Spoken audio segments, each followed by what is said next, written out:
Welcome to the Slop Farm. Enjoy the video.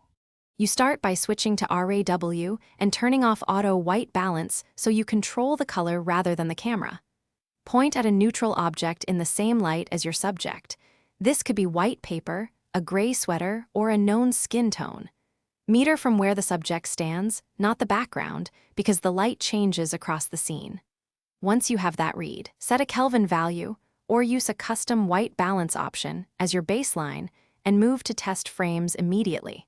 Now you refine the baseline by shooting a short test series at varying Kelvin settings and minor tint shifts. You want to check the live view and histogram, looking for neutral highlights and shadows that don't lean too warm or cool. Make adjustments in roughly 250 to 500K steps, then nudge the green magenta tint only if skin or neutrals look off. Once done, compare the frames on a calibrated monitor or the camera's preview to pick the most accurate setting. Finish by locking the chosen white balance and taking a reference frame you'll use in RAW editing. Note the Kelvin and tint values. If the scene has mixed lighting, prioritize the key light hitting your subject, or consider using split adjustments in post to balance areas separately. If color still looks wrong, add simple gels like CTO or CTB on lights, or correct residual tint in RAW.